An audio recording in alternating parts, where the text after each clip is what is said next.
Jeśli kontynuujemy odpowiedzi na zapytania. Te, na które nie zdążyliśmy, ale w większości udało nam się także odpowiedź. Jest radna Magdalena Augustyniak. Wynajem lokalu ulica Płocka na sklep z częściami motoryzacyjnymi, na jakiej podstawie kwota za metr wynosi 138 zł i 1 grosz. Czynsz miesięczny na podstawie zarządzenia numer 2 przez 2014. Jest wydane zarządzenie. 13? 14. To jest cena za metr, to jest całego. Cena za metr. Nie za metr, to jest cała A który to jest numer ulicy Płockiej? O którą dokładnie? Nie. To tam przy Nabiałach chyba. Przy Nabiałach tam jest ta wódka. To wódkę chodzi. System motoryzacyjny?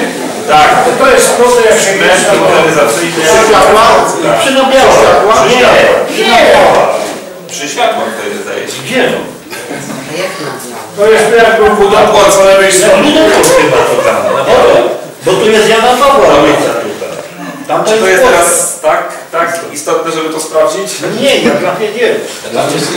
Jeżeli to było pytanie, no to... Płocka tutaj. To jest Polska. To jest Płocka, tam jest podane. Kolejne pytanie. Czy takie nieruchomości jak ta na Płockiej mogą być wynajmowane bez przetargu? Nie mogą. Musi być ogłoszony przetarg. Jeżeli mówimy o... Nie, no właśnie o ten lokal pytaliśmy, bo było zapytanie. Bo jest... No tak, Ale mówimy o lokalach, które są miasta, no tak, muszą być ogłoszone przetargi. A ten lokal czy jest własnością? Na Płockiej. Że na podstawie zarządzenia został uzależniony. To jest przedłużenie umowy, prawdopodobnie. Dobra, dziękuję. Punkt trzeci, pytanie trzecie. Pan Tadeusz Majszak w sprawozdaniu międzysesyjnym dał adres informacji, że są nieczynne dwie przetwórnie. 5 otrzymamy informację od pracownika spółki, że przetwórnie są już uruchomione. Proszę podać termin uruchomienia. Terminu dokładnego nie ma. Dwie są w tym momencie czynne, a o terminach też w tym momencie nie jestem w stanie jeszcze odpowiedzieć. Pani prezes w tym momencie jest na zadaniu. Kiedy rozpoczynają się prace równiarką na osiedlu Zatorze? Informuję, że prace związane właśnie z tym terminem są przewidywane w drugim kwartale tego roku. Do czerwca 2016 roku powinny być prace wykonane, oczywiście przy uwzględnieniu warunków atmosferycznych. Zbliża się okres radna Rębnikowska-Mystkowska, zbliża się okres wakacyjny. Jakie działania planuje się na Dybance? Przypominam, że tym terenem zawiaduje Miejski Ośrodek Sportów Wodnych i Zimowych i na pewno zostaną podjęte. Konkretów powiem szczerze jeszcze Chodzi też o rewitalizację, czy tam jakieś modernizacje ławek, nie wiem, remont, czy cokolwiek. Modernizacja ławek, zakup nowych ławek jest w planie, ale to musimy wszystko jeszcze odliczyć. Punkt szósty, pytanie numer 6.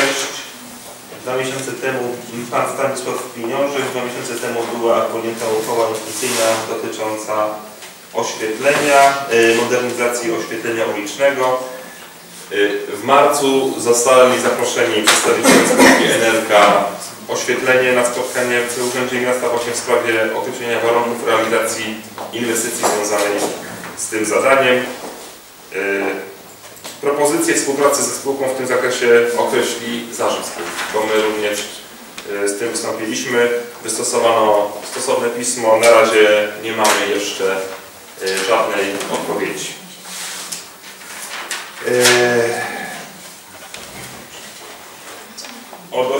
O oświetleniu hal może Pan Burmistrz jakby mógł teraz odpowiedzieć na spotkaniu. Dobrze? Tak, może teraz. Proszę Państwa, są dwa pytania. Pierwsze dotyczyło Pana radnego Pieniążka. Chodzi o oświetlenie wewnątrz budynku pożyteczności publicznej w Gostyninie. Więc powiem tak, w tym momencie jesteśmy na etapie przygotowywania koncepcji planu gospodarki niskoemisyjnej. Trwają prace i mam nadzieję, że w przeciągu najbliższego tygodnia do 2 tygodni wyślemy zapytanie ofertowe. Optymistycznie zakładamy, że PGN będzie realizowany w terminie do 3 miesięcy. PGN, przypominam, określi nam jaki jest stan oświetlenia, gdzie ewentualnie możemy osiągnąć oszczędności. PGN jest potrzebny również do tego, żeby określić nasze zapotrzebowanie energetyczne i stan oświetlenia w szkołach. To, co powiedział Pan Stanisław Pieniążek, ze szkół, które ewentualnie moglibyśmy wymienić, tylko jedna się zgłosiła do nas z takim wnioskiem, jak pamięta Pan Przewodniczący, gimnazjum numer 2 na jednej z komisji żeśmy omawiali. I akurat jeśli chodzi o gimnazjum numer 2, to mamy pomysł troszeczkę inny. Chcielibyśmy w związku z zaplanowanymi pracami remontowymi przeprowadzić w budynku hali w części gimnazjum głębszą termomodernizację. Zakładamy, że będzie to 3-4 kwartał. Chcemy tam wymienić okna, dach, być może część podłogi, ale nade wszystko również chcemy to połączyć z oświetleniem, wymianą oświetlenia, więc no to tą sprawę chcemy kompleksowo załatwić, tak powiem, gimnazjum numer 2. Jeśli chodzi o szkoły i oświetlenie wewnątrz, to tutaj będziemy czekali na plan gospodarki niskoemisyjnej, który da nam odpowiedź, w których budynkach możemy przystąpić. Trudno jest, żebyśmy skupiali się na pojedynczych obiektach, raczej zbierzemy je razem i wtedy podejmiemy działanie kompleksowo dla kilku obiektów. Jeśli będą szczegółowe pytania, to pisemnie do tego się odniesiemy. Są jeszcze uzupełniając odpowiedź do pana Tadeusza Męczaka w sprawie przyłączeń i przypompowni. Teraz konkretnie na ten moment działa 16 przypompowni z 18, które są objęte inwestycją. Jedna nie działa przy MPC-u, wymaga ona podłączenia do energii. To jest dosyć trudne, bo trzeba wykonać około 200 metrów przyłącza. Natomiast Zakład Energetyczny opracowuje dokumentację na przyłącze przy ulicy Kolejowej i to po 20 kwietnia jest planowane do uruchomienia.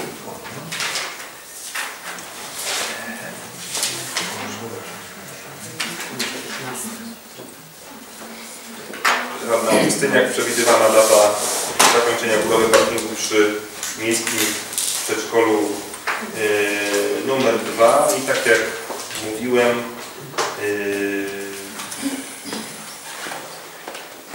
w tym momencie trwają prace nad robotami projektowymi.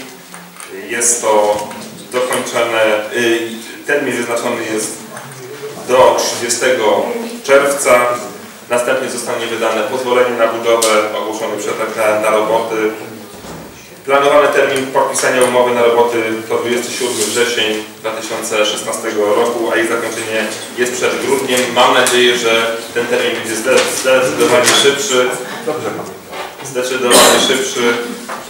Wynika to oczywiście z przepisów teraz tych wszystkich pozwoleń, o które się staramy. Ale mam nadzieję, że budowa taka zakończy się szybciej, wcześniej.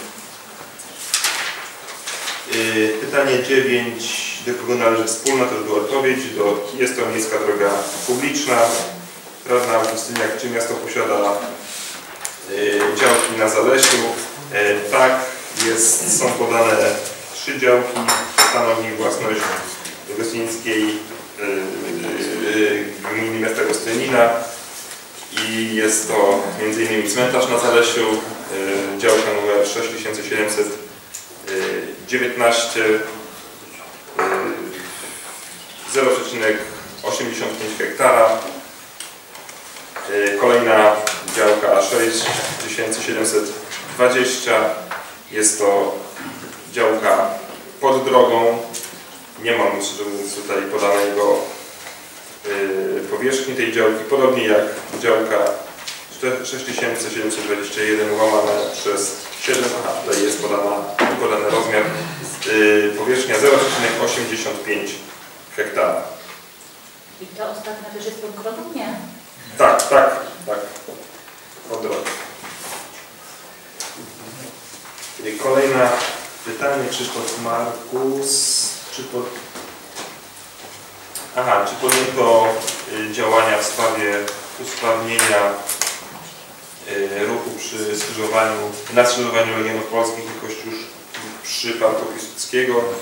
Skrzyżowanie to jest zarządzane przez MZDW w Warszawie. Na posiedzeniu komisji w starostwie 7 kwietnia 2016 roku wnioskowano o przygotowanie pisma w tej sprawie właśnie do MZDW, żeby MZDW tą sprawą się zajęło jako zarządzający. Do tego doszło podczas tego spotkania, że powiat, miasto i zarząd dróg ma wykonać swoją pracę domową. MZDW właśnie ma zostać skierowane pismo do MZDW, żeby skłonić do wykonania projektu na wykonanie ronda. Miasto natomiast ma zająć się tematem miejsc parkingowych przy ulicy Kościuszki, znalezienie nowych rozwiązań. Mam nadzieję, że do tego spotkania, co już wspomniałem, wkrótce dojdzie z inżynierem. Z kolei powiat organizuje rondo przy ulicy Bema i Popiełuszki. Tam oni również, powiat ma podjąć swoje stosowne działania do wykonania. To tak na raz. Pytanie 12. Budowa chodnika, ulica Spacerowa, termin. Więc tak, do końca czerwca trwają prace projektowe. Przewidywany termin zakończenia robót jest przewidziany na wrzesień tego roku. Rozpoczęcie robót, przepraszam, tak. Przyłączę do instalacji sanitarnej, jak procentowo w tym momencie to wygląda. Około 26% w tym momencie jest przyłączonych. Radna Pieniążek, czy można postawić toaletę przy ostatniej? Odpowiedź udzielimy też na piśmie, ale tak naprawdę obowiązek zatrudnienia toalety spoczywa na zarządcy cmentarza. Okazjonalnie miasto ustawia toaletę stojącą na parkingu przy cmentarzu. Jest to koszt około 3000 rocznie. Jeżeli tutaj miałby zostać ustawiony, obiekt musi być pod ciągłym nadzorem. Pani Radna Pieniążek na temat śmieci przy Bratoszewie. Faktycznie temat jest nam znany. Działka ta do właściciela działki w dniu 11 lutego wysłano pismo zobowiązujące do uprzątnięcia nieruchomości przez właścicielkę nieruchomości w terminie 14 dni. Zgodnie z paragrafem uchwały Rady Miejskiej z dnia 29 września w sprawie uchwalenia regulaminu utrzymania czystości i porządku na terenie gminy, właściciele nieruchomości zobowiązani są do utrzymania czystości. Na razie nie mam żadnej odpowiedzi, czy to zostało wykonane. Prawdopodobnie nie. Będziemy prawdopodobnie w dalszym ciągu osobę